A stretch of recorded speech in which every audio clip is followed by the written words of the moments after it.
What's up everybody, Eric with Trouts Fly Fishing in Denver. On this installment of Getting Started with Fly Tying, we are going to talk about how to do a dubbing loop.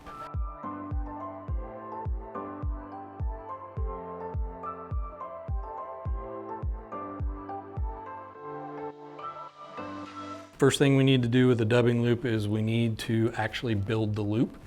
Some people will use a little heavier thread and take their bodkin and split the thread and use that. I'm a little more a fan of actually building the loop just because a lot of times you're doing this with fairly light thread, and if you split it, it makes it quite a bit weaker. I did switch to a different color thread just so you maybe can see a little better what I'm doing on the hook. But basically what you want to do is pull off a decent amount of thread, and basically I'm just putting my hand in that and coming back to the hook shank and forming a loop. And then I'm essentially pinning that down so that that loop is formed. Oops. So that loop is formed. And then what I want to do is I want to go around that loop twice. And then a couple more turns around the hook shank. And the reason I do that is it pins the thread together at the top of the loop. And then when I use my dubbing tool, hook it in the loop, that loop will lay flat. So when I put the material in there, it holds it so it won't slip out of there. So basically what we want to do now is we want to put a little bit of dubbing into our loop. So it's best to kind of get it spread out a little bit, put it into the loop. So now I have that pinned in the loop. So for this, I'm going to actually take that back out because there's also a tool that can help you put that material in. So long tweezers there.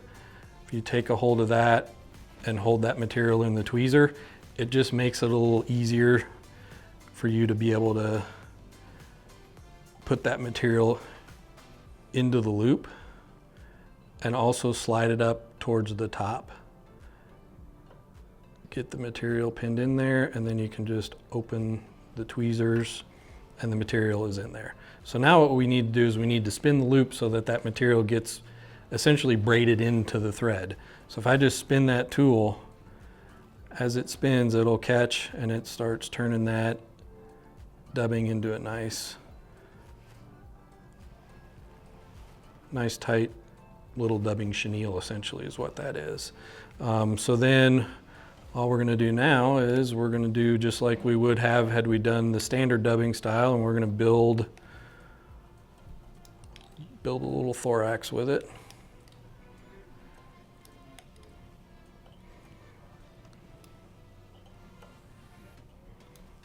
You can also use dubbing loops, work really well for when you're building streamers. If you want to have a little bit of a buggier, bushier looking body on it, you can put streamer hair or dubbing or other materials into that dubbing loop, and as you tie it up, kind of stroke those fibers back to give you a bulkier fly. So once we get our dubbing wrapped on the hook, we've pinned it down with our thread. Now we can cut that loop off and then go about finishing the fly. The one thing that you'll notice is that a lot of times doing the dubbing loop, you don't have to pick out the material because it leaves a little bit of that material. So you do tend to get a little buggier look when you do a dubbing loop. So that is dubbing loops. Thanks for tuning in. Check out our YouTube channel. Have a great day.